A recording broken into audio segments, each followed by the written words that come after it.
It all started as an innocent joke during a company meeting. It was Friday night and everyone was relaxed and enjoying the opportunity to have fun outside of work. The music was playing softly in the background, while the colleagues were chatting animatedly and sharing laughs. I, Emily, was near the bar having a drink when my boss, Alex, approached me. Alex was a charming man with an aura of confidence that always caught my attention. He smiled a smile that seemed innocent but had a touch of mischief. We started talking about different topics, from the company's projects to our sports preferences. At one point, the conversation turned to soccer, a passion we both shared. Alex, always competitive, suggested we make a bet on who would win the weekend soccer game. He was a fan of the rival team to mine, and the healthy rivalry made me even more excited with the idea. Confident in my team, I accepted immediately. The fun and relaxed atmosphere made it seem like the bet was just another joke between colleagues. "What do you want to bet?" I asked, half thinking he would suggest something silly like paying for lunch on Monday.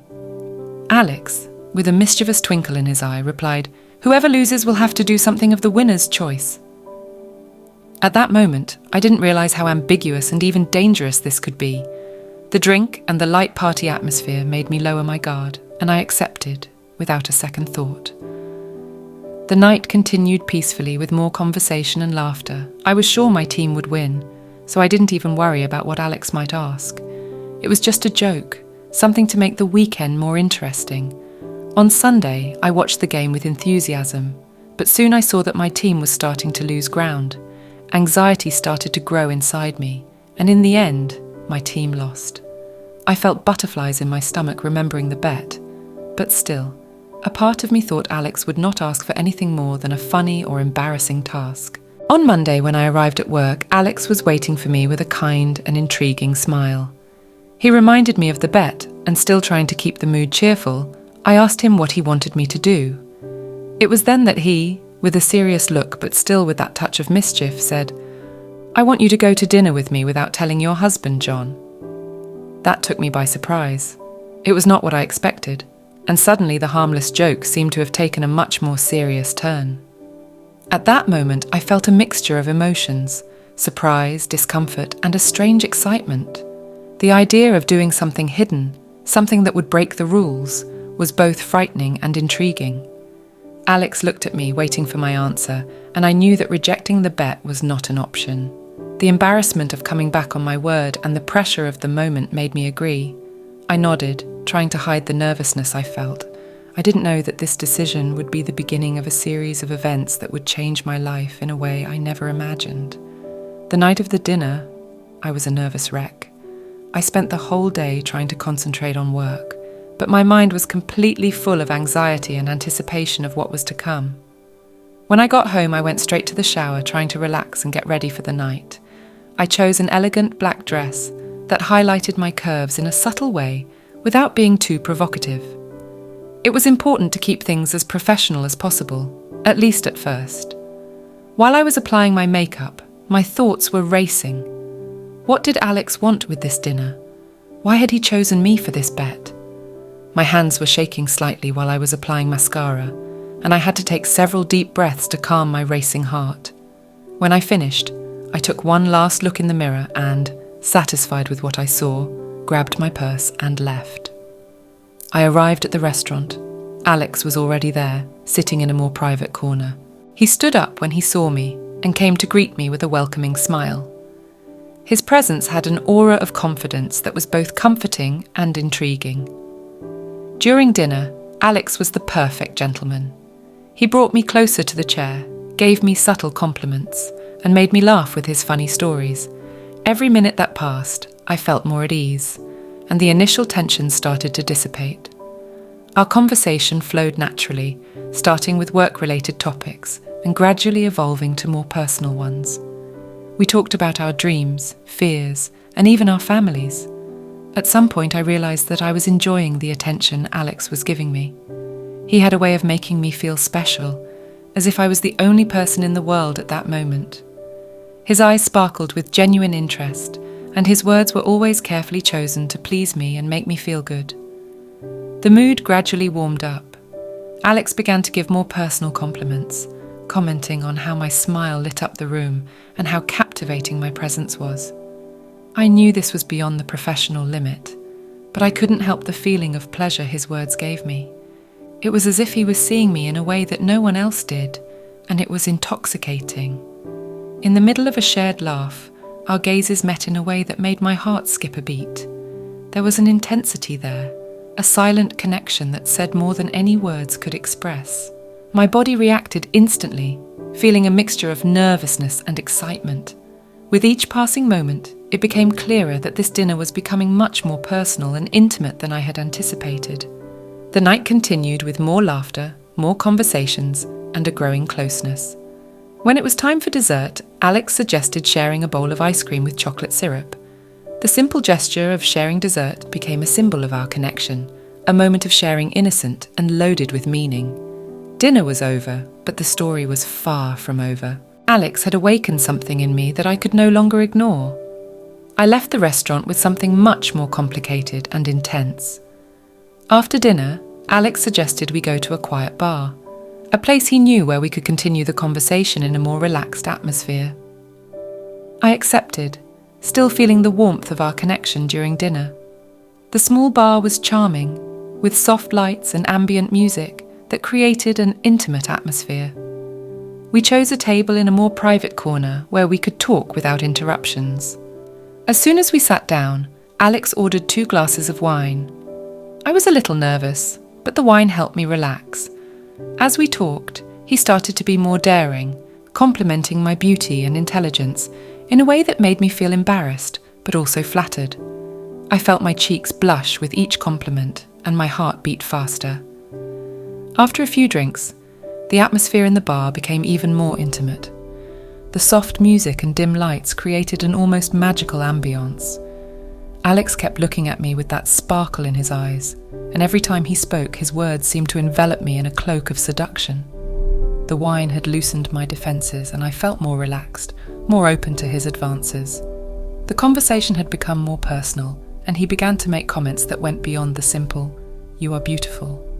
He talked about how fascinating I was, how he was attracted to my intelligence and my sense of humour. I could feel my heart beat faster with each compliment. My face heated with the mixture of embarrassment and pleasure. At one point, Alex moved his face a few inches from mine. His voice was low and soft when he said, "Emily, I can't stop thinking about you." These words took me by surprise, and before I could respond, he placed his hand on mine. The touch was light, but full of intent, and a shiver ran through my body. After a few more drinks, I found myself giving in to Alex's advances. The emotion of the moment, the undeniable chemistry between us, and the slight intoxication from the alcohol made it impossible to resist. When we got to his car, my heart was beating fast.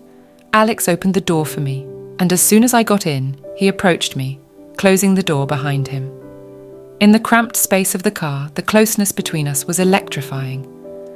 Alex turned to me, and before I could say anything, he started kissing me.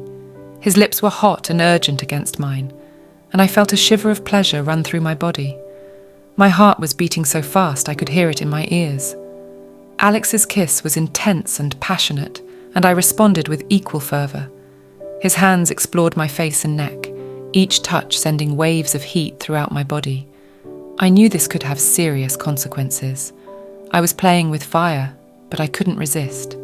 There was something about him, something in the way he made me feel, that was simply irresistible. We became intensely involved there in the car. The kisses became more urgent, and the touches more daring. Despite the passion of the moment, there was a line I was not willing to cross. I kept my limits, knowing I could not let things go beyond a certain point. Alex seemed to understand this, respecting my signals without pushing. The intensity of the moment was enough to leave a deep mark. When we finally separated, both panting, the air between us was thick with unsatisfied desire. Alex looked into my eyes, and I could see a look of satisfaction and frustration. "Emily, you are incredible," he said with his voice hoarse with emotion. "I want more moments like this with you." I knew it wouldn't end there. I had crossed a line, and there was no turning back. As I drove home, my mind was a whirlwind of thoughts and emotions. I felt a great guilt, but at the same time an emotion that I could not ignore. What had started as an innocent bet had turned into something much more complex and dangerous, and I was about to find out where this story would lead me. As I drove home, my mind was a whirlwind of emotions. The night had been intense and full of contradictory feelings. As I drove through the silent streets, I tried to process everything that had happened. The guilt consumed me inside, but at the same time, the thrill of that forbidden experience never left my head. I felt trapped in a moral dilemma where every choice seemed wrong somehow. When I finally arrived home, I saw that the lights were still off. John, my husband, had not yet arrived. That gave me some relief because I didn't know if I could face him at that moment. I walked into the house and went straight to the bathroom. I looked at my reflection in the mirror, trying to find some sign of change, something that would give away what had happened. But to the outside world, I looked the same. I took a quick shower, as if the water could wash away the guilt I felt. I put on my pajamas and lay down on the bed, but it wasn't easy to fall asleep. I stayed staring at the ceiling, replaying the events of the night in my mind, feeling my heart clench with every memory of Alex's kiss. When I finally heard the door open, I closed my eyes and pretended to be asleep. I was not prepared to face his questions or his presence. In the following days, Alex behaved normally at work, as if nothing had happened. But there was something different in his eyes every time our gazes met. There was a glimmer of complicity, a silent understanding of what we had shared. These gazes constantly reminded me of the line I had crossed and kept me in a state of constant alertness and anxiety. At work, I tried to maintain a facade of professionalism, but inside, guilt and emotion mixed together, creating a weight that was hard to bear. Every time I saw John, my heart sank with the secret I kept. He looked at me with such love and trust, and I felt like an imposter. I tried to act normal, but I knew I was failing. There was an invisible wall between us, built by my own actions. The guilt was overwhelming. At night, while John slept next to me, I lay awake, lost in my thoughts. The memory of Alex's caresses, of his kisses, kept coming back, increasing my confusion. However, the emotion was also there. Every time Alex looked at me with that look of complicity, I felt a shiver of anticipation. I knew he still wanted more, and that moved me in a way I could not explain. The adrenaline of the forbidden was intoxicating, and despite the guilt, a part of me longed for more of that feeling. Living with this secret became a constant battle. At work, the interactions with Alex were an emotional roller coaster.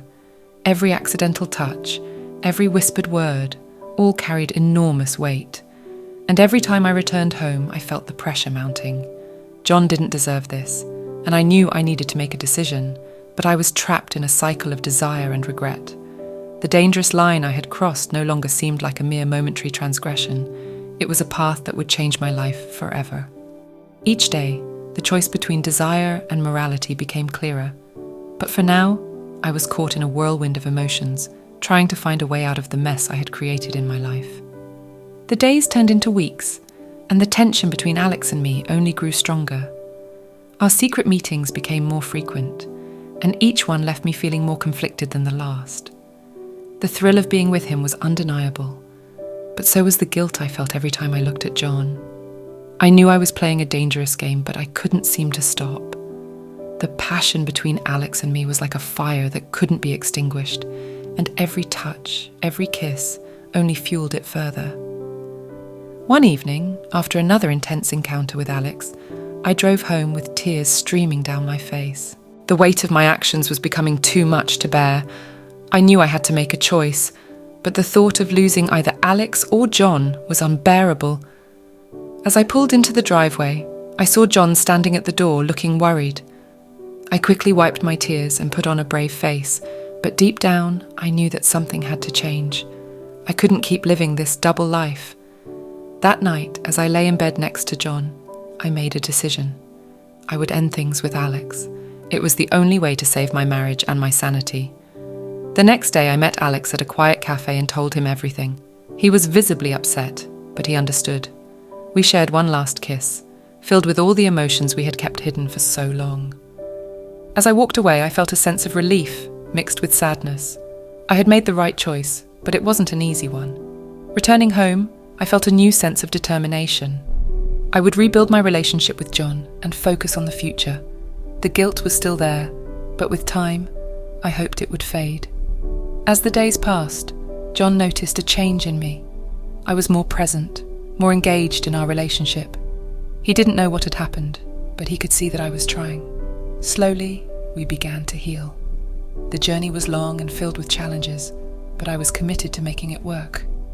Alex was still a presence in my life, but in a different way. We remained colleagues, but the intensity of our previous relationship had diminished. There were still moments of tension, but we both knew that we had made the right decision. The bet that had started as an innocent joke had changed my life in ways I never could have imagined. It had tested my morals, my commitment, and my strength, but in the end, it had also shown me what truly mattered: love, trust, and the willingness to fight for what is right. As I stood on the other side of that experience, I knew I was stronger for it. And although the memories of my time with Alex would always be a part of me, they no longer defined me. I was ready to move forward and embrace the future with John, knowing that together we could overcome anything.